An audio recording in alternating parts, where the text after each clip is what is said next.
안녕하세요, 김어준입니다.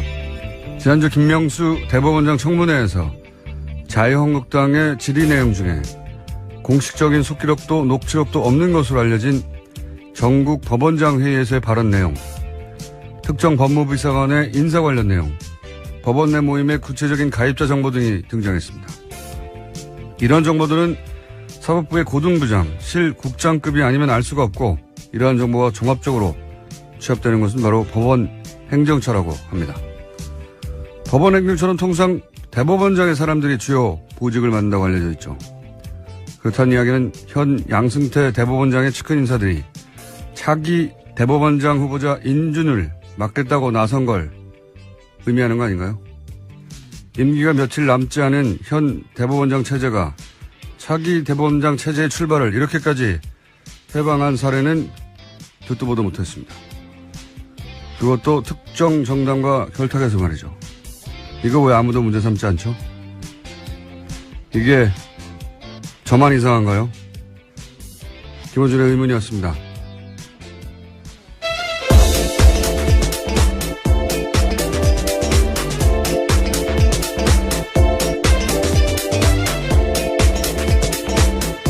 시사인의 김은지입니다. 자, 유엔 총회에서 그런지 관련 뉴스가 많죠. 예. 네, 계속해서 나오고 있는데요. 도널드 트럼프 미국 대통령이 현지 시각으로 19일 유엔 총회 연설했습니다. 미국이 위협받으면 북한을 완전히 파괴하는 선택 외에는 없다라고 강조했는데요. 북한을 타락한 국가로 규정하면서 북한이 전 세계를 위협하는 무모한 핵과 탄도미사일을 추구하고 있다고도 주장했습니다. 또 북한과의 어떤 무역도 불법적 행동이라고 지적을 하고 북한과의 경제관계 단절을 유엔 회원국에 촉구했습니다. 자, 트럼프 대통령이 뭐 이런 말 하는 건 한두 번이 아닌데, 매티스 국방장관도 또 관련해서 비슷한 말을 했죠. 네. 네, 강경 발언을 이어갔습니다. 서울에 큰 피해자를 입히지 않는 대북 군사 옵션이 있다라고 밝혀서 논란이 일고 있는데요. 현지 시각으로 18일에 미국 국방부 출입기자들과의 간담회에서 한 발언입니다. 서울을 중대한 위험에 빠뜨리지 않고도 북한에 취할 수 있는 군사 옵션이 있냐라는 기자들의 질문에 있지만 자세하게 얘기하지는 않겠다라고 말했습니다. 세상에 그런 게 어디 있습니까? 예. 1차 대전이 뭐 처음부터 뭐 탱크로 쐈나요? 예. 총 한 발로 시작된 건데. 자기네 무슨 어벤져스도 아니고. 실제로 미국 내에서 그런 비판이 나왔는데요. 예. MIT 내 핵 비확산 전문가인 비핀 나랑 교수 같은 경우에는요. 허핑턴 포스트에다가 극도로 영웅적인 가정이다라고 비판했습니다. 그런 말 했어요. 예. 이건 무슨 영화에나 나온 얘기입니다. 예. 말도 안 되는 소리인데. 근데 이 목적은 최근에 이렇게, 국방장관과 트럼프 대통령 모두 똑같은 메시지를 내는 것은 기본적으로 대중국 압박이라는 얘기를 뭐 국내에서도 하고 미국에서도 하고 다들 얘기를 합니다만 이 대상이 되는 지역에 살고 있는 우리로서는 굉장히 기분 나쁜 얘기들이죠. 예. 불안감을 조정하고 있기 때문에요. 굉장히 문제가 있는 발언이죠. 그러니까요. 예. 중대한 위협에 빠뜨리지 않는 군사 예비라는 게 세상에 어디 있어요. 예. 총을 한 방만 쏴도 에스컬레이션 되는 것이고, 그리고 중대하다는 게 어느 정도 중대한 겁니까? 한 100만 명 죽으면 괜찮고 50만 명 죽으면 그런 건가요? 예. 우리가 거꾸로 이런 발언 좀 해야 되겠어요. 어디다 대고. 어디다 대고. 예. 진짜 워싱턴에 중대한 위험을 빠뜨리지 않고도 우리가 취할 수 있는 군사 옵션이 있다. 누가 이렇게 얘기해봐요. 가만히 있겠나. 이거 화내야 되는 뉴스예요, 다. 자기들이 뭔데 자꾸 이런. 자, 근데 관련 뉴스가 많아요. 이런 발언들. 뭐 말로 하는 거니까 기본적으로 정치라는 게. 유엔 사무총장도 또 여기에 대해서 한마디 했겠죠, 당연히. 네, 개막 연설에서 발언을 했습니다. 전 세계는 핵전쟁을 우려하고 있다면서 오늘날 핵무기에 대한 걱정은 냉전 종식 이후로 가장 높은 수준이라고 지적하면서요. 그러면서도 정치력이 필요한 시점이다라고 강조하고 있는데요. 험악한 발언들은 자칫 치명적인 오해로 이어질 수 있다면서 최근 도널드 트럼프 미국 대통령과 북한 김정은 위원장 간의 소위 말전쟁을 지적했습니다. 이 말전쟁 지적이야 뭐 전 세계가 다 하고 있는 거고요. 저희도 매번 하고 있는 거고요. 우리나라 언론만 지적을 안 해요. 중계만 하고 이렇게 말하였다라고 보도를 하고 나서 이렇게 말하는 게 우리한테 얼마나 나쁜 것인지 혹은 이렇게 말해서는 안 된다고 말해야 되는데 중계만 하는지 모르겠어요. 트위터랑 발언만. 네, 하는 언론도 이제 있습니다. 해설이 없어요. 해설이. 스포츠 중계가 아닌데 언론이 자기 입장을 가지고 그 발언들을 해석하고 비판할 거 비판해야 되는 거 아니겠습니까? 자, 거기 또 이런 발언들이 나오면 또 전문가들 나와서 또 논평하고 그럴 텐데. 네, 어제가 9.19 공동성명 12주년이었기 때문에 또 관련된 발언들이 미국 내에서 많이 나왔습니다. 특히 눈에 띄는 것은 크리스토퍼 힐 전 미 국무부 동아시아 태평양 담당 차관보 이야기였는데요. 이 사람이 육자회담 담당자였어요. 예, 주역이라고 볼 수 있습니다. 예. 일부에서 거론하고 있는 대북 선제 타격론에 대해서 비판했습니다. 북한의 핵무기를 모두 제거할 수 없다라는 건데요. 더 중요한 것은 동맹인 한국이 이를 받아들일 수 있느냐라는 문제라고 안 받아들이죠. 지적했습니다. 네, 당연히. 네, 인구 2천만이 있는 수도권에서 북한 방사포 사정권에 있는데 한국이 그 위험을 감수할 수 있느냐가 중요하다면서 어려운 선택이라고 지적한 겁니다. 불가능한 선택이죠. 예. 그리고 크리스토프 힐, 북한을 상대해서 실제 협상을 해서 결과를 내본 적이 있는 사람이죠. 이 사람은. 예, 9.19 공동성명은 굉장히 중요한 그 비핵 확산에 있어서 중요한 성명입니다. 그래서 이 사람의 기본 입장은 항상 대화가 협상과 대화로 이 문제를 풀어야 한다는 거고요. 그렇죠? 네, 그렇죠. 그런 말을 했을 텐데. 아닌가요? 네, 어제 핵 관련해가지고도 여러 가지 이야기들을 했습니다. 그러면서 북핵 문제 같은 경우에는 모두 용인하자라고도 볼 수 없고 현재 상황을 또 편하다고도 볼 수 없다라는 양쪽에 대한 비판도 같이 했었는데요. 북한과의 협상은 협상이면서 북한은 절대 핵을 포기하지 않을 거다라는 강경론에 대해서는 오히려 그러한 주장들이 오히려 강경파의 주장을 뒷받침해주고 있다라고 지적했습니다. 협상론자죠. 예. 그리고 이 사람이 평소에 이 사람뿐만 아니라 기본적으로 워싱턴의 정치가들이 똑같은 얘기지만 트위터 하지 말라고 하거든요. 예, 네, 그런 이야기도 어제 나왔습니다. 한밤중에 트위터 메시지나 공개된 정상 간의 전화통화로는 부족하다라면서요. 트럼프에 대한 지적도 한 겁니다. 다 트럼프에 대한 지적이에요, 이게. 네, 직접적인 지적이라고 할 수 있죠. 이건 아주 직접적인 지적이요. 네. 아니, 이게 복잡한 외교 문제를 자기 광 파는 거죠, 광. 그걸 트위터로 파는 거죠. 예, 전문용어로 광 판다고 하는데. 이렇게까지 자기 광만 파는 대통령은 처음 봤어요, 정말. 자, 그런 이야기들이 오고 갔습니다. 북핵 관련해서. 유엔 총회가 있다 보니 다들 한마디씩 하고 있고요. 강경 발언이 있고 그 강경 발언에 대해서, 당신이 무슨 어벤져스냐 하는 비판 혹은 뭐 트위터로 되겠느냐. 협상해야 한다는 얘기도 있고.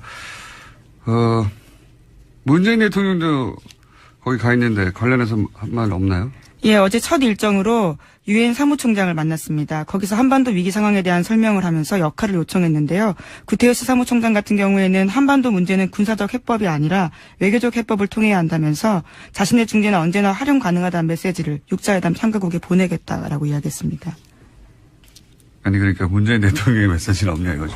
예, 문재인 대통령도 어제 뉴욕에서 동포간담회 했습니다. 그러면서 최근에 한미관계 쟁점 현안에 대해서 이야기했는데 한미의 입장이 완벽하게 같이 갈 수는 없다라고 인정을 하면서도요. 오히려 그러한 차이는 자연스러운 거다라면서 그것이 오히려 건강하게 발전시키는데 관계를 발전시키는 데 도움이 된다라고 이야기했습니다. 원론적인 얘기지만 기본적인 방향성이 그렇다는 거고요. 자, 이제 국내로 돌아볼까요? 예. 국내 뉴스는 어떤 게 있습니까? 네, 계속해서 댓글 사건 전해드리고 있는데요. 이번에는 군 댓글 사건 관련된 소식입니다. 지난 2013년 국군 사이버사령부 심리전단에 댓글 의혹이 일자 국방부가 수사를 착수했었는데요. 하지만 조직적으로 증거인멸을 했습니다. 심리전단에서 컴퓨터 하드디스크를 통째로 지우는 등의 일이 있었는데 그런데 당시에 한 군무원의 컴퓨터는 자료가 삭제되지 않았다라고 합니다. 다른 부대의 교육을 받으러 가 있었기 때문인데 그래서 해당 군무원이 자신의 컴퓨터를 국방부 조사본부에 제출했고 조사본부가 하드디스크를 복사했다고 합니다. 관련해서 청와대에 이러한 보고가 올라갔다라는 증언들이 나왔는데요. 하지만 당시 군에서는 수사 결론을 청와대 등 외부기관은 연관이 없다라고 밝힌 바 있습니다. 이게 SBS 어제 보도인데 사실 포털에서는 묻혔어요. 보니까 굉장히 중요한 보도인데 핵심이 이거죠. 삭제되지 않은 자료가 있었고 그 자료를 조사본부에 제출을 했는데 그 자료 중에는 그 공작 내용이 청와대로 보고된 증거가 있었다는 거죠. 그러니까 청와대에 보고한 증거를 제출을 했음에도 불구하고 군의 수사 결론은 청와대에는 상관이 없다라고 결론을 냈다는 거고, 더욱 중요한 것은 이 김모 씨가 사실은 양심 선언을 하겠다고 하고 나서 보름 후에 죽었다는 겁니다. 교통사고로. 제가 보기엔 이게 매우 의심스럽습니다만, 양심 선언을 하겠다고 했고 그런 얘기가 나왔는데, 그리고 자료도 제출했고, 증거 자료도. 보름 후에 양심 선언을 하겠다고 한 지 보름 후에 교통사고로 죽었다는 거. 오싹한 내용이죠. 다음은요. 이런 종류의 소위 그 정보기관 관련된 사망 사건들도 지난 10년간 다시 한번 다뤄봐야 된다고 봅니다. 저는. 자, 지나치는 우연이 너무 많아요. 다음 뉴스는요. 네, 이명박 정부 블랙리스트 관련해서 계속 말씀드리고 있습니다. 어제는 방송인 김미아 씨가 피해자로 검찰에 출석했는데요. 국정원은 2010년에 김 씨를 포용할 수 없는 강성으로 분류하고 퇴출 1순위로 지목했습니다. 그러면서 광고주를 통해서 출연해서 배제해야 된다는 계획을 세웠는데 실제로 그렇게 됐습니다. 관련 뉴스 계속 나오겠죠. 네. 광고주를 압박해서 퇴출시킨다. 네. 모든 방법을 다 동원했겠죠. 자, 이 사안은 이제 이 피해자들 진술이나 조사가 끝나고 나면 또 다른 내용들이 나오겠죠. 그때 좀 자세히 다루기로 하고요. 다음 뉴스는요. 네, 국정원 민간인 댓글 부대 사건 관련해서 어제 영장 나왔다라는 이야기 드렸는데요. 민병주 전 단장 외에는요, 나머지 2명은 기각됐다라는 소식 전해드립니다. 영장이 기각된 송아묵의 민간인 팀장 같은 경우에는 수백 명의 팀원을 거느린 사람이었습니다.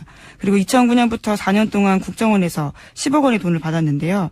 하지만 오민석 서울중앙지법 영장 전담 부장판사는 공무원의 범죄인 이 사건 범행에서 피의자가 차지하는 지위와 역할, 가담 정도, 또 송 씨를 포함한 전체 범행 가담자에 대한 수사 및 진행 상황을 고려하면 영장을 기각하겠다라고 밝혔습니다. 이 정도 되면 저는, 이것은 사법부의,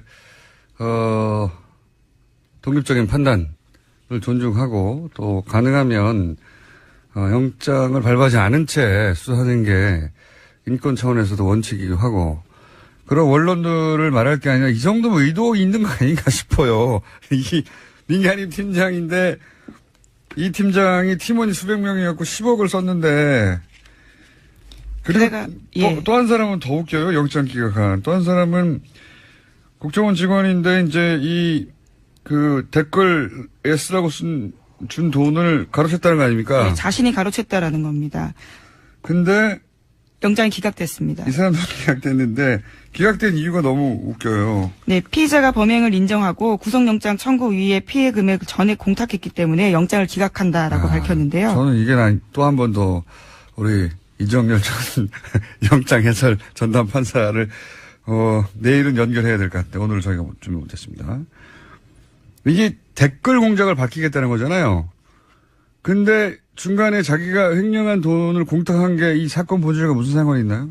이게 무슨 사건이 무슨 피해를 입혀가지고 건물을 부셨다든지 어디 가게 피해 보상을 다투는 사건이 아니잖아요. 심지어 이 인사 같은 경우에는요, 검찰 조사가 임박하자 출국을 시도하기도 했었습니다. 하지만 출국 금지가 되어 있어서 못 나갔고, 또 수사가 들어가자 자신의 휴대전화를 해지했다라고 합니다. 그러니까 증거인멸이나 도주인멸 다 있는 거던데, 그 금액을 공탁했다는 게 난 너무 웃깁니다. 이게 경제 사범이나 또는 그럴 때 돈을 다투는 게 이 사건의 본질일 때 피해액을 이런 게 참작이 돼야지. 이거는 이 사람이 댓글 공작에 주요한 인물이었다는 거잖아요. 그 중에 돈을 횡령을 일부 했다는 거고.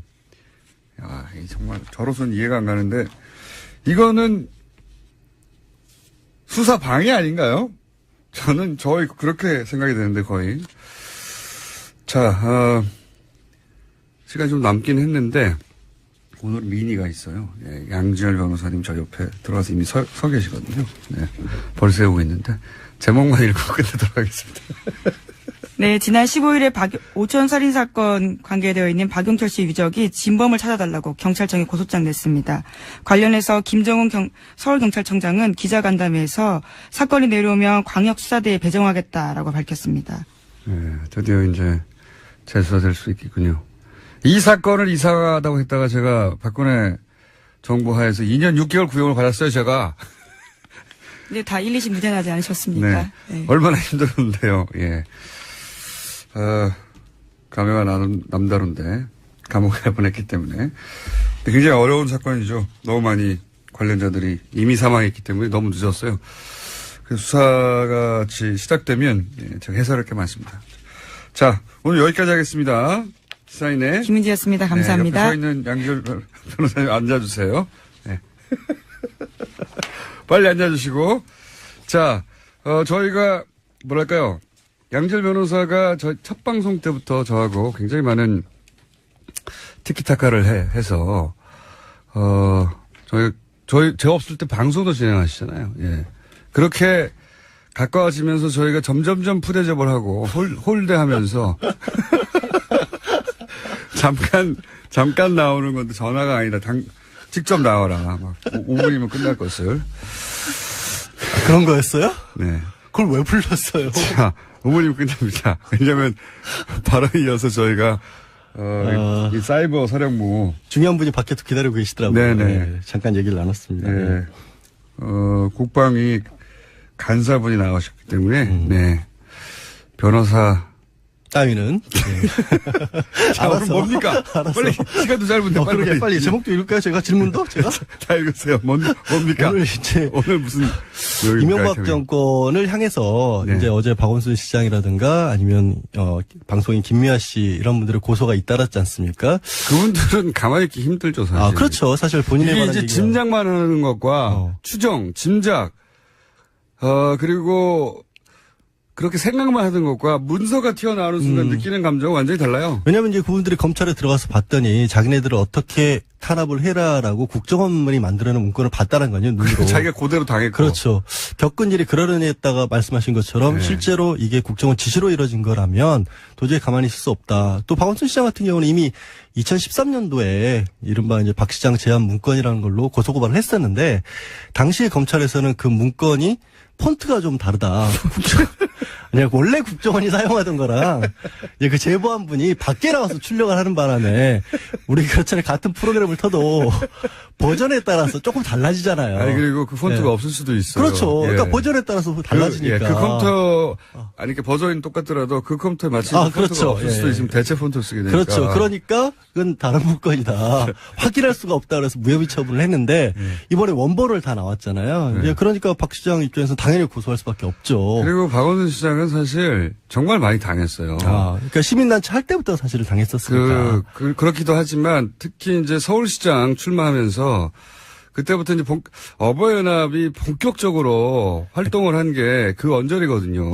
저는 정말 박 시장님 얘기를 하면 그 왜 병원에 기자들이 밖에서 기다리고 있는데 들어가서 엑스레이 사진 찍었는데 그것도 안 믿겠다고 자꾸 재검하자 그런 거. 이런 것들은 정말 사람을 2번, 3번 죽이는 일이었잖아요. 국정원 원세훈 그 당시 원장이 사실은 이명박 서울시장 시절부터 쭉 정무 부시장이었던 거예요. 부시장이었고 행정부 장관 했었고. 그러니까 서울시장 다음은 대통령 이런 그렇죠. 인식이 머릿속에 있다 보니까 야권의 서울시장 후보들에 대해서 집중적으로 공략을 했던 걸로 보여지고요. 문건 자체가 여권 주요 인사 야권 당시 네. 야권이 있으니까 잠재 가능성이 있으므로 제압해야 한다는 식으로 나와 있어요. 그렇게 제압이라는 단어도 사용이고 그러면서 제일 먼저 동원됐던 게 이제 어버이연합이거든요. 근데 어버이연합, 뭐 엄마부대 이런 데들이 나오죠. 그때는 엄마부대는 본격적으로 활동하지 않았습니다. 제가 어버이연합의 활동 역사를 아주 자세히 알고 있는데 그때 어버이연합이 그 박원순 시장 출몰하는 지역이에요. 출몰하는 지역 나타나가지고 박 시장이 무슨 범죄자에 출몰을 하게. 그때 정말 웃겼던 건 이거 방송 용어가 아닌데 구호를 그대로 전달해야 사실은 당시 어버이연합이 동원된 게 확실하다는 걸 알 수 있으니까. 저도 여성, 네, 원순이 인연 나와 이거예요. 여성용으로 불렀었죠 당시에. 박원순 시장이 남자인지 누군지도 몰랐어요. 몰랐죠. 모르는 사람들이 다 나와가지고 물러가라고 하는 거예요. 박원순 시장이 네. 남단지도 여단지도 모르는 어버이 연합이었어요 그때. 사실 이제 그러니까 저는 동원된 거죠. 엄마부대 얘기를 했던 건 왜 그랬냐면 요즘에 유명해지셨잖아요. 주옥순 엄마부대 대표. 네. 얼마 전에 검찰 소환 조사를 받았는데 본인은 떳떳하다. 왜냐하면 돈 떼먹은 적 없다. 돈 떼먹은 적은 없다. 돈을 받은 건 맞는데. 제안을 했고 내가 제안 받은 바에 따라 다 일을 했다라는 식의 그런 진술을 했었기 때문에 돈을 받고 그런 일을 하면 안 된다는 인식이 없는 거죠. 그렇죠. 예. 예. 그러니까 정당한 일을 했다라고 생각을 하신 거죠. 뭐 그런 진술을 했다고 지금 알려졌습니다. 아버의 연합은 그때 활동 초창기였다니까 제가. 예. 박원순 서울시장이 남자인지 여자인지도 모른 채 떼거리로 몰려온 거예요, 거기에. 그래서 나오라고, 막, 예. 하여튼 이제 오늘 주제는 그건 아니고, 박원순 시장은 남자분 맞습니다. 예, 저도 몇 번 뵀는데 남자분이 확실하고요. 근데 이제 이게 이제 결국에는 향하는 게 이명박 이제 대통령을 향해서 가고 있잖아요. 그러다 박 보니까 시장이 이제 어제. 이명박 대통령 예. 측근 쪽에서는 이게 이제, 뭡니까. 정치적 보복이다. 정치적 보복이고 국정원이 근거도 없이 기밀을 누설하고 있다라는 이거는 이제 이명박 대통령이 직접 내놓은 건 아니고요. 네, 뭐 측근으로 측근의 알려진 이름을 사람들이 불러서. 언론을 향해서 주장하고 있는 건데 그럼 측근이 혼자 알아서 했을까요? 알아서 했겠죠. 지금 지금 입장 발표를 안 하고 있잖아요. 아니 왜냐하면 원세훈 전 원장이 이미 지금 유죄 판결을 받았고 그거는 공직선거법이나 정치자금법 위반 국정법 위반이니까 좀 떼낼 수 있다고 쳐요. 근데 이번에 언론 탄압이라든가 연예인 문건 같은 경우에는 피해자들이 명백하게 있잖아요. 공무원의 불법 변호사님? 피고를 해서 평상시처럼 한 20분 시간이 되신 줄 아나 본데. 예. 빨리 앞으로 5분밖에 안 남았어요. 빨리빨리 얘기했어요. 그러니까 말을 끊지 마세요 중간에. 그렇게 피해자들이 명백하게 있는데 예. 중간에 자기 직속 보하잖아요. 대통령 직속 기관이잖아요. 국정원은 그 국정원에 유일하게 보고할 대상이 대통령입니다. 그렇죠. 국정원이 불법 행위를 해서 피해자가 나왔다라면 이거는 국가배상 책임을 져야 될 문제일 수도 있어요. 관리자 책임을 물어서. 당연히 국가배상 책임을 이렇게 지금 소송도 그렇게 한다는 거예요. 그렇죠. 예. 민사하고 형사하고 나눠서 그러면 이런 정도 상황이면 관여를 안 했더라도 설마 정말 아무 상관이 없어 원전 원장이 알아서 했더라도 부하 직원 잘못했다라는 얘기는 나와줘야 되는데 대통령으로서 책임을 통감한다. 그렇죠. 뭐 이렇게 오히려 정치보복이라는 얘기가 나오고 있다라는 거죠. 근데 기밀 누설이라는 얘기는 근거가 전혀 없는 게 현재 그 국정원에서 2개 TF가 가동 중이에요. 네. 개혁위가 하나 있고 적폐청산 TF가 있는데 적폐청산 TF가 지금 실제 국정원 내부의 서버들을 보고 있는 거죠. 저는 이 사건도 박 전 대통령 사건이랑 많이 유사하다고 보는데 그때 당시 컴퓨터 사용했던 것들이 메인 서버에 그대로 저장돼 있다는 것을 아마 몰랐던 사람들이 좀 있는 것 같아요.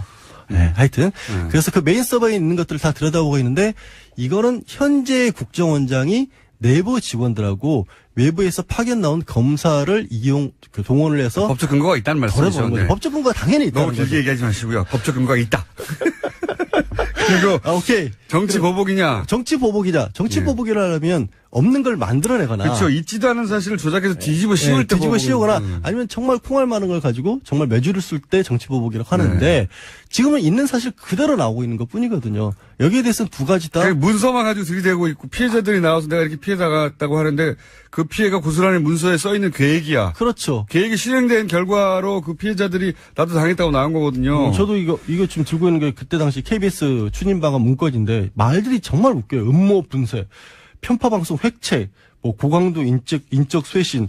그러니까 그야말로 도대체 이런 말들까지 써가면서 방송사 연예인들에 대해서 탄압을 해야 될까 싶을 MBC 시사방송 정도인데. 없애라고 하는 거 없어질 때 우리가 저거 이제 시사방송 다 없앴다라고 결과를 가지고 말했는데 이게 틀림없이 이제 정권에 불편할 방송들을 없앤 거라고 했는데 그게 계획에 의해서 실행됐다는 그렇죠. 거 아닙니까? 그게 이제 세부 추진 방안 중에 시사 프로, 시사 매거진 PD 수첩, 편파 방송 주도를 황골 탈퇴해야 된다. 손땡땡 반드시 교체. 이런 손석기 사장. 아니 손땡땡이라고 돼 있다니까 왜 그러세요? 그거는 반드시 교체 이런 식으로 돼 있다. 언론에 배포할 때 그렇게 한 거고요. 반드시 교체 당했죠. 교체 당했잖아요. 현실로 나왔잖아요. 피해자세요 이분도. 손석기 사장님 고소고발 하십시오. 그러니까 이런 게 이제 남은 건 연결고리를 찾는 건데 원전 원장의 어떤 자백을 받아내거나 아니면 원전 원장이 청와대를 통하는 동안에 청와대 보고가 들어간 건 확실하니까 그 문건을 잡은 청와대 그 보고실 참모들. 근데 대통령 아마도 독대했을 텐데 독대 시에 문서를 들고 가서 주고 받고 하진 않았을 것 같아요. 아, 근데 가능성이 있는 게요. 그거를 뭐 남기지는 않았을 거예요. 근데 이거는 다른 사안입니다만 지금 김관진 전 국방장관에게 네. 보고했던 문건들 같은 내용들이 김관진 장관에게 남아있진 않은데 누가 가서 내가 김관진 장관에게 보고했다라고 일시하고 문건 내용까지 적은 식으로 그러니까 기록이 나온 김관진 거예요. 국방장관이 대통령에 보고할 문서를 내가 들고 와서 김 장관에게 보고를 했다. 보고했고 그래서 그 문서를 들고 갔다. 네, 뭐 이런 확인했다. 식의. 이런 식의 것들이 나온다라는 거예요. 그 간접적으로. 그런 것들이 좀 쌓인다라고 한다면 늘 얘기하다시피 가리키는 정황 화살표가 너무 많고 뚜렷하다면 피할 수 없을 수도 있죠. 확인해야 되지만. 그러면 지금 양 변호사님의 추정으로 마지막 질문인데요. 네. 이명박 전 대통령이 요 사건 관련해서 소환될 거라고 보십니까? 저는 가능성이 굉장히 높아져 가고 있다. 높아져 가고 예, 있다. 국정원 나왔고 군이 나왔잖아요, 벌써. 일단 근데 이제 그 민사 형사를 이 피해자들이 다 걸었기 때문에 네. 최소한 참고인 조사로라도 받아야 될 상황은 되어 가곤 합니다. 그렇죠. 최소한. 예, 예. 당사자니까 사실은 이제 고소의 당사자죠. 참고인으로 불릴지 뭘로 불려올지 모르지 소환 가능성이 좀 높아지는 것 같아요. 근데 명확한 건 좀 찾긴 해야 될 거예요. 그래 어쨌든 국정원 어쨌든 전직 대통령이고 때문에 추정이나 혹은 주장만으로는 소환되지 않을 것 같고요. 좀 구체적인 문서가 나와야 소환될 것 같은데 이제 가시죠. 갈게요. 지금까지 몸과 마음이 순수한 양지열 변호사였습니다. 이것도 제가 합니다, 이제. 다음 주에 뵙겠습니다.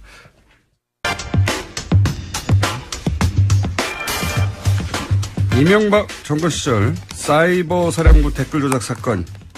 이 사건에 당시 국방부 장관이 직접 개입했다. 이런 주장이 나왔습니다. 국회 국방위 더불어민주당 간사 이철희 의원 직접 나오셨습니다. 안녕하십니까. 안녕하십니까. 여기가 일종의 친정 아닙니까? 그렇죠. 맞습니다. 예. 예, 여기서 방송을 직접 하셨고. 그때가 좋으세요? 국회의원이 좋으세요? 그때가 좋았죠. 아시잖아요. 그래, 마음대로 살 수 있으니까.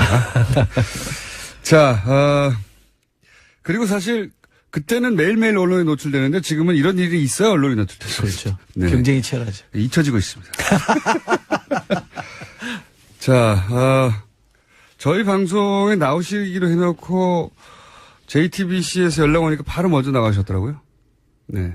배신. 아니, 꼭 그렇진 않습니다. 꼭 그렇지 않아요. 어젯밤에 나오셨는데. 제게는 김호준 총수도 소중하지만 손석희 사장도 소중합니다. 아니, 그러니까 우리랑 먼저 하기로 했어요. 우리를 나오고 나서 거기 나가셔야 되는데. 그건 TV잖아요. 내가 손석희 사장이라서 내가 인정하는 바입니다. 하지만 다음부터는 저희를 먼저 나와주세요. 꼭 먼저 뺏어가. 손석희 사장님 그러지 마세요. 섭외만 해놓으면 먼저. 자, 사이버 사령부의 댓글 공작이야 이미 오래전부터 알려진 기정사실인데 여기에 국방부 장관이 개입한 정황이 확실히 나왔다. 네. 네. 어떻게 확인된 겁니까? 사이버 작전 지침이라는 문건이 있어요. 지침? 네. 그게 이제 비밀로 분류되어 있는 문건인데 거기에 경환진 장관이 사인을 한 게 있습니다. 그러니까 이게 경환진 장관이 도장도 아니고 사인을 했습니다. 자기 이름을 직접? 썼는데 처음에 이게 불거졌을 때 지난 정권에서는 장관한테까지 당시 국방장관이었던 보고가 안 됐다 이렇게 사이버 사령부 끊었죠. 단장에서 끝났죠. 그렇죠. 네. 그래서 이게 머리 자르기라고 그러지만 꼬리 자르기로 끝났는데 예. 아무리 봐도 그건 상식적으로 이해가 안 되는 거거든요. 장관 모르게 뭘 할 수 있다는 국방부가. 건 불가능합니다. 그래서 그 증거를 찾기 위해서 백방으로 노력했는데 그 문건이 이제 확인이 된 거죠. 그거는 분명한 팩트인 거고. 그래서 이 댓글 선거 개입과 정치 개입을 하는 댓글을 처음에 누가 기획했는지는 모르겠으나 그것도 조금 지나면 나올 겁니다만 최소한 국방 분야에서만큼 총지휘한 사람, 관리한 사람은 김관진 장관이다. 이건 좀 분명히 확인된 겁니다. 본인이 알고 있었다, 게다가. 그럼요. 보고도 수시로 받았습니다. 이게 이제 국방부가 그렇다고 청와대 몰래 네. 이걸 했다는 것도 상상할 수가 없는 일 아닙니까? 이게. 그것도 불가능하고요. 네. 거기 보면 사이버 사령부에서 군에 가보신 분들은 아시겠습니다만 일일 상황일지 같은 걸 쓰잖아요. 네네. 그 상황일지에 보면 청와대 BH라고 표현했습니다. 블루하우스라고 흔히 우리 쓰잖아요. 네. BH 보고라는 문구가 여러 군데 나옵니다. 그 보고가 일지에. 됐다는 얘기죠. 보고된 거죠. 예, 그리고 그 전에도 제가 아직 확인 중에 있습니다만 청와대 주재로 회의를 했다라는 얘기도 있거든요. 그것만 좀 이렇게 문서로만 확인되면 그것도 분명히 얘기할 청와대까지 수 간 거는 있습니다. 분명하고 그러니까. 그렇죠. 예.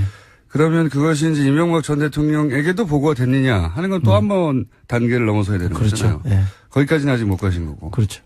그러니까 김관진 당시 국방부 장관이 알고 있었고 그리고 청와대에 보고했다까지는 확인된 거네요. 그렇죠. 네. 그럼 김관진 전 국방부 장관이 사이버 사령부 댓글 공작 관련해서는 조만간 소환되거나 법적 책임을 물 대상이 되겠네요. 그건 뭐 저는 불가피하다고 봅니다. 지금 국방부 내에서도 재수사를 하고 있기 때문에 네. 그 당시 축소 은폐 수사를 했거든요. 그렇죠. 상당히 축소를 했고요. 많이 보고 덮었거든요. 없었다. 그렇죠. 네. 그걸 다시 꺼내서 지금 하고 있기 때문에 그러면 당시 국방장관이었던 김관진 전 안보실장에 대한 수사는 좀 불가피할 거라고 봅니다. 김관진 전 국방장관이 요즘 인기가 많아요. 뉴스에 너무 많이 등장하는데. 이분이 예. 2010년 후반 12월쯤인가요? 10월인가 12월쯤 장관이 됐기 때문에 네. 그리고 박근혜 정부 임기 끝까지 있었잖아요. 그러니까요. 그러니까 국방 분야 총괄한 지가 거의 한 7년 정도를 했단 말이에요. 국방장관 그리고 안보실장도 그렇죠. 하고 그러니까 안보 라인을 사실 말씀하신 대로 한 7년 정도 책임졌지 않습니까? 그러니까 약실고한 6, 7년을 했기 때문에 이른바 선대가 다 묻어 있고요. 거지 자지우지 했다고 보시면 됩니다. 그러니까 그 과정에서 묻혀있던 것들이 이제 속속 나오는 거고 그 책임의 상당 부분은 김관진 장관이 져야죠. 보통 그 다음 정부에서 전 정부 인사를 고스란히 쓰진 않는데 김관진 전 장관의 경우에는 사실은 뭐랄까요? 승진했어요, 승진. 딱 그런 표현이 네. 정확하게 맞지는 않지만 뭐 이게 장관을 하다가 안보실장을 했으니까요. 예. 더 중요한. 근데 박근혜 정부에서도 그럼 김관진 전 장관이 기여한 바를 인정한 거라고 봐야 되는 거 아닙니까?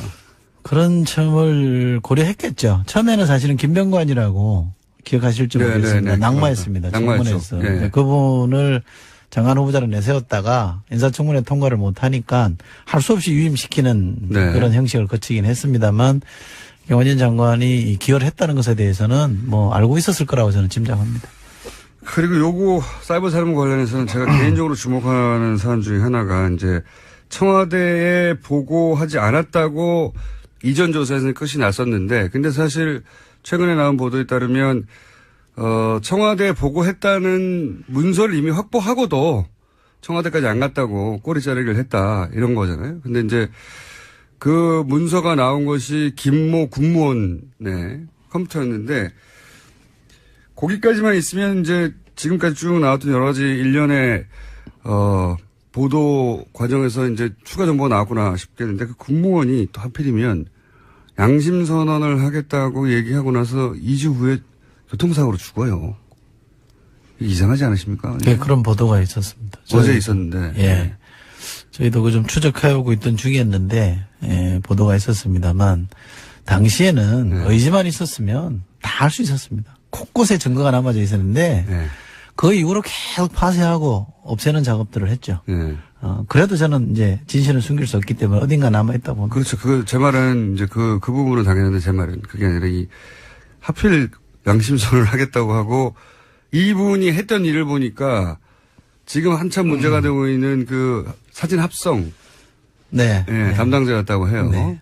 근데 본인이 아니라 군무원이고 그리고 이제 이게 문제가 되니까 본인이 양심선언을 하겠다고 했는데 양심선언을 하겠다고 한 다음에 2주 후에 교통사고 너무 우연이지 않습니까? 네. 이상하게 생각 안 하십니까? 이상하죠. 이상하죠? 네. 이거 혹시 더불어민주당 국방위에서 조사 좀 해볼 생각 없어요? 이거 국회 차원에서 조사해가지고는 뭐가 답이 안 나오고요. 국방부 내에 재수사 팀을 좀 만들었기 때문에 예, 그 팀에서 제대로 할 거라고 봅니다. 이상하다고 생각을 하시죠. 네네. 이상하다고 생각하시는지를 제가 확인한 거예요. 근데 김관진 전 국방장관, 안보실장은 최근에 또 연루된 사건들이 마구 튀어나와요. 45년 된 중고 헬기. 이게 어떻게 된 겁니까? 전후가 한마디로 요약하면 이게 그러니까 45년 된 우리 흔히 헬기, 예. 우리 흔히 이제 군에서는 치누크라는 표현을 씁니다. 치누크 헬기라는 예, 표현을 쓰는데, CH 뭐든가요? 예, 그 치누크 헬기라는 표현을 쓰는데 이게 이제 D형이 있고 F형이 있습니다. 예. 그러니까 뭐 순서로 봐도 F형이 신형이죠. 예. 미군이 쓰던 D형을 미군 스스로가 F형으로 바꾸려고 합니다. 예. D형이 이제 도태할 때가 도태시킬 네. 때가 된 거죠. 퇴역시키는 때. 거죠. 예. 네, 돼서 이제 F형으로 바꾸기로 하고 그러면 이게 쓰다 남은 거를 한국 정부 보고 사라 그런 거죠. 예. 이거 좀 사라라고 폐차 직전에 사라는 거 아니에요? 그렇죠. 자동차로 치면. 편지를 보냅니다. 예. 장관이 당시 국방장관 기관이 덥석 그걸 받습니다. 아니, 군 전문가 그거 모를 리가 없는데요. 그걸 받아서 그냥 일사천리로 예. 아침 조찬 회의를 통해서 각 군별로 지시를 합니다. 너거는 뭐하고 너거는 뭐하고 너거는 뭐해서 빨리빨리 진행을 해라. 이렇게 해서 일사천리로 쭉 진행이 된 건데 예. 그러다 보니까 장관 뜻이 워낙 분명하니까 군의 사업이라는 건 타당성 조사라는 걸 하거든요. 그렇죠. 이게 도입해서 되는지 안 되는지 조사를 하는데 그거를 장관이 내린 결론에 꽤 맞추는 거예요.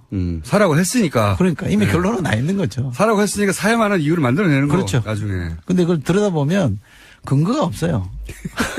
이게 수명이 뭐 한 25년 늘어날 수 있다라고 얘기를 하는데 네. 그럼 근거가 뭡니까? 그럼 아무 근거 없습니다. 그냥 정비 잘하면 그럴 수 있답니다. 이런 건데 기름칠하고 안 쓰는 거예요. 25년간 그런 거 가능할 수도 더 있죠. 재밌는 건 뭐냐면 이거 만든 회사가 보잉사인데 그 보잉사한테 확인해봤냐 그랬더니 보잉사는 확인을 못 해준다 그러는 거예요. 확인해 줄 리가 없죠. 제조사는 확인을 못 해준다는 네. 거고 우리 비행기는 항법 장치라는 게 있습니다. 네, 또 GPS. 생존 장치라는 네. 게 있고 이런 거는 또 같이 못 판다 그런 거예요. 나중에 줄게 이렇게 되는 거. 그걸 왜 비행기가 날아가려면 그게 필요한 거 아닙니까? 필요하죠. 작전을 수행하려면 그게 필요한 건데 그걸 왜 나중에 줍니까? 그 작전을 수행을 못 하는 거죠. 그 다음에 좀 지나니까 이거 부품이 곧 단종됩니다 이러는 거예요. 그 기가 막힌 거죠. 그러니까 이 비행기는 사실은 쓸 만큼 썼으니까 박물관에 전시해놓고 그렇죠. 이제 예. 관람객들이 보면 돼요. 워싱턴 스미스소니언 박물관 같은 데 들어가야 그렇죠. 되는 겁니다, 이거. 예. 우리나라 전쟁기념관 이런 데 가면 되죠. 이거를 평생 군에 있었던 국방부 장관이 이거 2003년에 이미 단종된 모델이라고 그죠. 하는데 이미 단종도 됐고 군이 미 군에서 퇴역시키고 차기 버전으로 넘어간다는 걸 모른 채 샀을 리는 없고요. 그럼에도 네. 불구하고 산 이유는 뭐라고 보십니까? 미국이니까 사줬겠죠. 미국이니까 사준다고 하더라도 뭐 이유가 있을 거면 압력이 있다든가 도저히 견딜 수 없는 아니면은 압력이나 이권이 있다든가 사주면 좋은 둘 중에 하나지. 이거 기분이 갑자기 좋아가지고 사줘 1,500원어치 1,500원어치 모르겠는데 1,500억치 이게 말이 안 되잖아요. 차라리 압력입니까 예를 들면 이윤입니까 이게? 구체적인 압력이 있었다거나 예. 자기 이해관계가 있었다면 그게 확인된다면 차라리 저는 낫겠습니다. 미국이 그렇게 막 거세게 압력을 넣었기 때문에 마지못해 샀다. 또는 이거 내가 사주면 따로 뭐 뒤에 좀 생기는 게 있으니까 샀다 이러면 제가 차라리 이해는 하겠는데 아직까지 그렇게 볼 만한 정황은 없고요. 너무 깔끔하게 해서 없는 거 아닌가요? 생각이 예. 더 문제인 거죠. 미국이 요구하니 당연히 들어줘야지. 그런 생각이 더 위험한 거죠. 그냥 워낙 친미적이어서 그랬다? 저는 그런 점이라고 봅니다. 그런 점도 있을 수 있다. 저는 이익이라고 보는데 이게 뭐 프라모델도 아니고 이게 1,500억이 무슨 껌값도 아니고 갑자기 뻔히 아는데 단종될 거. 여하간 지금 현재 기준으로는 그게 압력이 존재했는지 이권이 개입됐는지 혹은 단순히 본인이 워낙 미국을 숭상해 왔고 그랬기 때문인지는 확인이 안 됐다는 거죠. 네. 또 한 가지 그것만 하고 끝나면 또 모르겠는데 초계기 얘기도 나왔어요. 네. 이것도 뭡니까 초계기. 이거는 사실 좀 더 심각합니다. 금방 말씀하신 대로 지누크라는 헬기는 다 합쳐봤자 1,500억 정도 되는 사업인데 이 초계기는 S3B라는 겁니다. S하고 숫자 3하고 B라는 걸로 쓰는데 군에 참 이 영어 표현이 많더라고요. 근데 이 초계기인데 이거는 의사들도 비슷해요. 그러죠. 예. 예. 자기들끼리 알아보는 거 막 쓰잖아요. 알고 보면 별거 아니에요. 예. 그렇죠. 약 줘라 이런 얘기예요. 배 아프니까 약 줘라를 굉장히 어렵게 써놨더라고. 이거는 8천억이 넘는 돈. 8천억. 예. 예. 이거는 실제로요. 아리조나 사막에 그냥 퇴역시켜놓고 아리조나 사막에 전시해놨던 거예요. 처박아 놓은 거예요. 이렇게 곧 퇴역이 아니라 이미 퇴역된. 사막에 전시해놨던 처박아 놓은 거라니까요. 아, 그걸 사겠다고 한 거예요. 예? 야. 근데 이건 진짜 큰일 날 뻔한, 이거 정상적으로 와서 사는 건데, 뭐 때문에 중간에 소집됐냐면, 작년에 북한이 SLBM을 샀잖아요. 네. 죄송합니다. SLBM을 쏘니까 이 초기 가지고는 감당이 안 된다. 네. 어? 그러니까 덮은 거예요. 중지한 겁니다. 누군가 정상적인 사람이 그래도 있긴 있었나 보네요. 그렇죠. 네. 누군가 막았겠죠. 아마 저는 이렇게 되지 않았을까 싶어요. 이거 너무한 거 아니야? 밑에 군에. 아니, 이제 군이 다 바보거나 멍청하거나 그게 아니지 않습니까? 거기 얼마나 유능하고 똑똑한 사람도 있겠어요. 그럼요. 근데 이제 군의 특성상 장관이 하라고 해야 되는데 이거 너무한 거 아니야? 요거는 요것도 김관진 장관 시절인데, 네. 요거는 구체적으로 이거 해라라고 지시는 안 하고요. 2012년 12월에 갑자기 장관이 TF를 만들려고 그러는데 그 TF 역할이 뭐냐면 대잠수함 작전을 어떻게 할 건지 TF를 만들어라고 하니 그 TF가 만들어져요. 그리고 결론을 내놓습니다. 3SB라는 초계기를 사야 된다. 살 수밖에 없는 결론을 내놓습니다. 내놓고. 그리고 진행을 하는 거거든요. 그런 결론이 정상적으로 날 수 없는 거 아닙니까? 사막에 있는데 지금. 태역해가지고. 제 생각에는 이제 사기로 하는 국방장관의 결정이 있은 다음에 그것을 뒷받침하는 회의를 거꾸로 열고. 그렇죠. 논리를 개발을 했는데 그 중에 누군가가 영원한 건 아니지 않습니까? 국방장관이. 그럼요. 자기가 이 결정 과정 속에 있었다가 나중에 큰일 날까 싶어서. 그리고 이게 국가 차원에서 보자면 너무나 터무니없는 거니까. 네. 엄청난 낭비니까. 거꾸로 이번에는 안 되는 이유를 또 중간에 보고를 했다든가 반대를 하지 않았을까. 그렇죠. 해도 너무한다. 그렇죠. 네. 최소한 이 헬기는 2년인가 3년 남았었잖아요. 태역으로부터. 얘는 이미 퇴역된 거라면서요. 비행기가 공항에 있지 않고 사막에 지절돼 있었다면서요. 초계기라는 게 잠수함 활동을 이렇게 탐지하는 그렇죠. 거잖아요. 그러니까 북한이 뭐 잠수함이 많다 그러잖아요. 그것도 뭐 그 성능은 떨어집니다만 SLBM을 쏠 수 있다 그러니까 어쨌든 그 잠수함 작전 하기 위한 초계기를 도입하는 건데 그야말로 지금 말씀하신 다 떨어진 걸 갖고 오겠다고 했는데 SLBM을 쏴버리니까 해도 너무하다. 이건 도저히 안 되겠다. 그래서 누군가가 이거는 진짜 나중에 크게 문제가 됩니다. 그렇죠. 라고 해서 막은 거지. 이게 작년 10월에 바꿨어요. 안 하기로.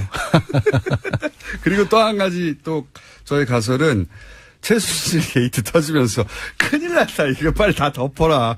이렇게 된 게 아니고. 그렇게 얘기할 수 있죠. 왜냐하면 이 초계기는 로키드 마틴 거거든요.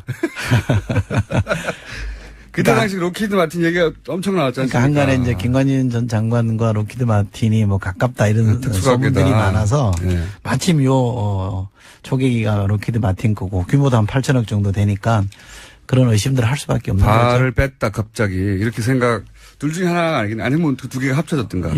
작년 10월이면 이제 누가 통제할 수 없는 상황이었죠. 그러니까요. 네. 이미 탄핵 절차에 들어가 있으니까. 그런 의심이 매우 많이 드는 사안이고 로키드 마틴 얘기하니까 마지막으로 한 가지만 더 질문드리면 이 대선 기간에 미국도 대선 끝나고 얘기하자고 했던 사드가 갑자기 기습 배치가 됐잖아요. 그리고 정권 교체되고 나서 사드 이거 도대체 어떻게 배치된 거야? 제대로 보고도 안 하고 라고 들여다보려고 했는데 말들도 다르고 사실대로 말을 안 해줘가지고 확인이 제대로 안 됐어요. 지금은 됐는지 모르겠는데 그때 당시 문제가 불거졌을 때는 확인을 못한 채 언론에서도 대통령도 이해할 수가 없다라고 하고 그런데 이제 안보실장이 김관진 실장이었고 당시 총책임자였죠. 대통령 유고니까 사드가 왜 그런 식으로 배치되었는가 하는 것에 대해서 지금 빙긋이 웃으시는 거 보니까 조사를 안 했을 리가 없고 그 사이에 국방위에서 제가 계속 들여다보고 있는 것 중에 하나인데요. 네. 오늘 드릴 수 있는 말씀은 이겁니다. 계속 들여다봤더니 보입니까? 네, 보이고 있습니다. 네. 뭐가 보인다? 그 당초에 한미 간에 합의한 사드 배치 스케줄이 있었어요. 그러니까요. 네. 그게 금년이죠. 네. 2017년 하반기입니다. 네. 근데 이게 어느 날 갑자기 땡겨져요. 그 대선 후라고 했다가 땡겨집니다. 땡겨지죠. 갑자기. 그 땡겨지는 과정 중에 예. 김관진 장관이 대통령이 그 6호시잖아요. 그렇죠. 그 상황인데 대통령이 없어요, 그때는. 미국을 2번씩이나 방문합니다. 혼자서. 예. 그것도. 예. 그리고 갔다 오고 나서 이게 땡겨집니다. 그러니까요. 예. 그래서 미국 가서 알아서 찾아가서 미국의 압력을 받고 왔냐? 아니면 압력을 있는 곳을 향해 날아갔다가 왔느냐? 받고 왔냐? 아니면 스스로 가서 예. 그 형식을 빌어서 미국을 설득해서 빨리 하겠다라고 한 거냐? 아니면 미국이 오라고 거기서 보자고 해서 가서 만나서 간 저는 거냐? 지금까지 저의 잠정적인 결론은 후자입니다. 우리 정부가 당겼다고 저는 봅니다. 지난 정부죠. 그러니까 김관진 안보실장을 추구하는 안보라인이 대통령 6호시에 사드를 다음 정권에서 사실은 올해 말에 하기로 돼 있었는데 이걸 알박기라 그러죠. 그러니까 알박기를 한 건데 여기에 록히드 마틴과의 관계나 혹은 뭐 미국과의 거래나 여기서 미국이라 하면 모호합니다만 어쨌든 거래 이런 정황도 조금씩 나옵니까? 그 미국의 군수업체와의 거래는 아직 뭐 제가 모르겠고. 확인할 수 있는 선이 아니라서. 네. 근데 이게 미국이 요구한 게 아니라 박근혜 정부의 안보 라인이 오히려 나서서 우리가 하겠다고 해버린 거다. 제가 본 바로는 잠정 결론이 그렇습니다. 이때까지 들여다본 바로는 네. 얼마나 자세히 들여다보세요? 조만간 발표됩니까? 뭐 하여간 제가 알고 있는 걸 정리해서 네. 밝혀야죠. 공개해야죠. 왜냐하면 국회의원이 할 일이 그런 거니까. 제 혼자만 알고 있으면 뭐 하겠습니까? 네. 곧 밝혀질 예정이라고 합니다. 이철희 의원이었습니다. 감사합니다. 고맙습니다.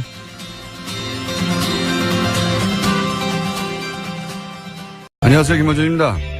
지난주 김명수 대법원장 청문회에서 자유한국당의 질의 내용 중에 공식적인 속기록도 녹취록도 없는 것으로 알려진 전국 법원장 회의에서의 발언 내용, 특정 법무부 비서관의 인사 관련 내용, 법원 내 모임의 구체적인 가입자 정보 등이 등장했습니다. 이런 정보들은 사법부의 고등부장, 실국장급이 아니면 알 수가 없고 이러한 정보가 종합적으로 취합되는 것은 바로 법원 행정처라고 합니다. 법원 행정처는 통상 대법원장의 사람들이 주요 보직을 맡는다고 알려져 있죠. 그렇다는 이야기는 현 양승태 대법원장의 측근 인사들이 차기 대법원장 후보자 인준을 맡겠다고 나선 걸 의미하는 거 아닌가요? 임기가 며칠 남지 않은 현 대법원장 체제가 차기 대법원장 체제의 출발을 이렇게까지 해방한 사례는 듣도 보도 못했습니다. 그것도 특정 정당과 결탁해서 말이죠. 이거 왜 아무도 문제 삼지 않죠? 이게 저만 이상한가요? 김원준의 의문이었습니다.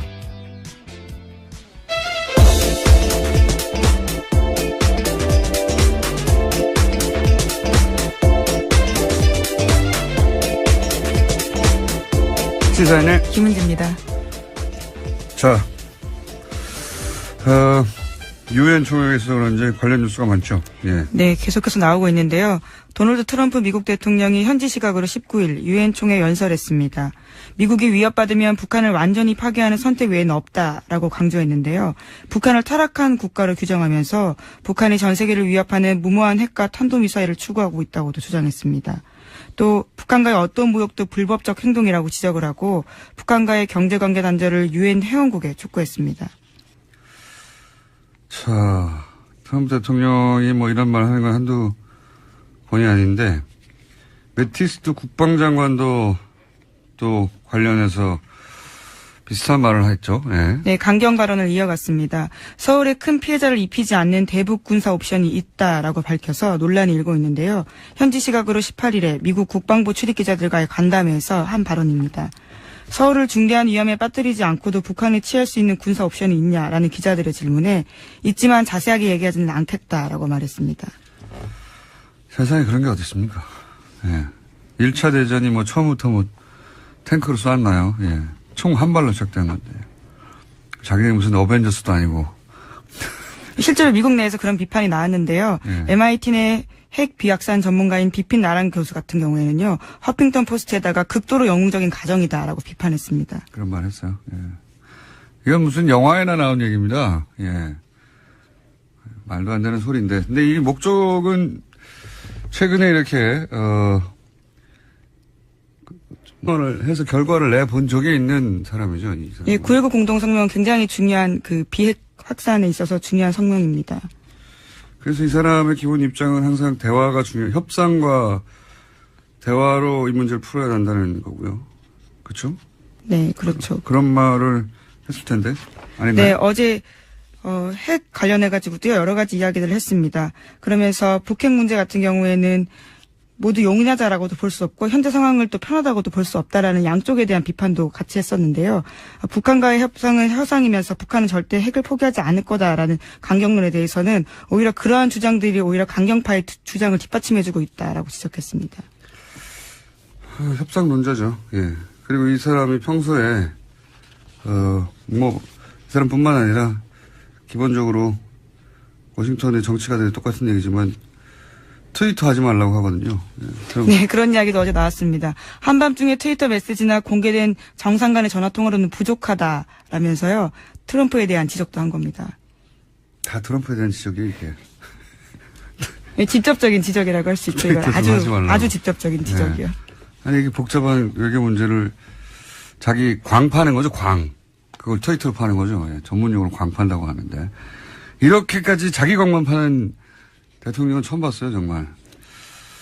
자, 그런 이야기들이 오고 갔습니다. 네, 북핵 관련해서. 유엔 총회가 있다 보니 다들 한마디씩 하고 있고요.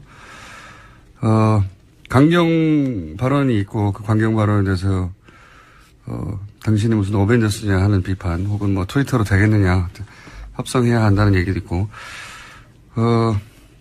문재인 대통령도 거기 가 있는데 관련해서 한 말 없나요?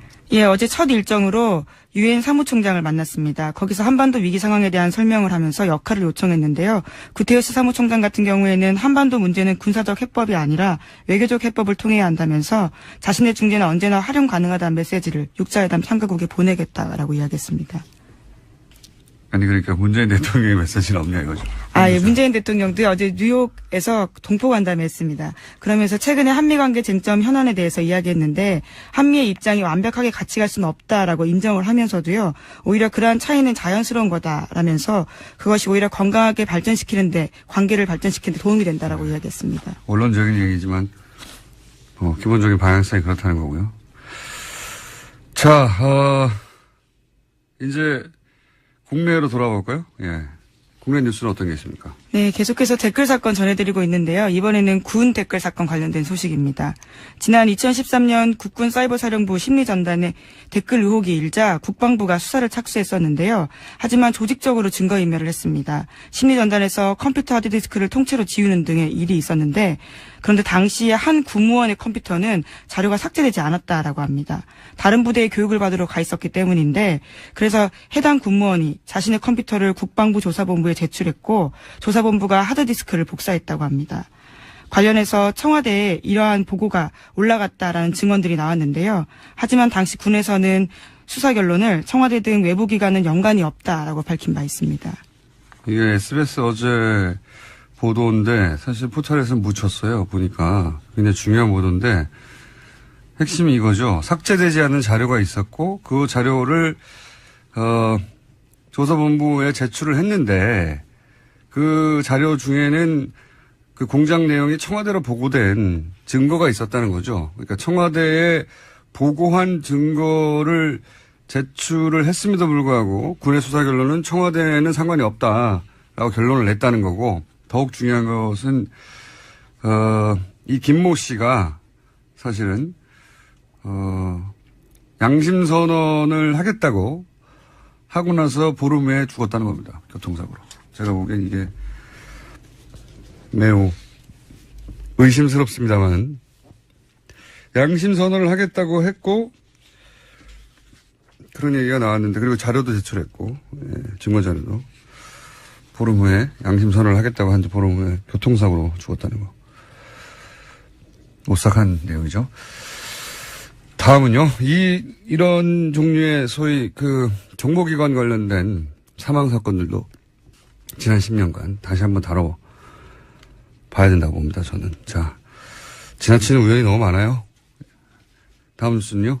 네, 이명박 정부 블랙리스트 관련해서 계속 말씀드리고 있습니다. 어제는 방송인 김미아 씨가 피해자로 검찰에 출석했는데요.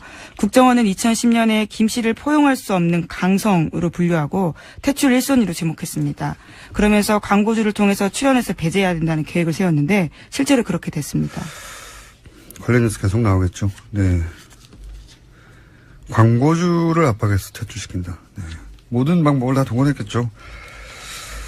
자, 이 사안은 이제 이 피해자들 진술이나 조사가 끝나고 나면 또 다른 내용들이 나오겠죠. 그때 좀 자세히 다루기로 하고요. 다음 수는요. 네, 국정원 민간인 댓글 부재 사건 관련해서 어제 영장 나왔다라는 이야기 드렸는데요. 민병주 전 단장 외에는요, 나머지 2명은 기각됐다라는 소식 전해드립니다.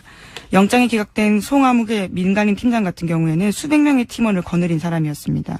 그리고 2009년부터 4년 동안 국정원에서 10억 원의 돈을 받았는데요.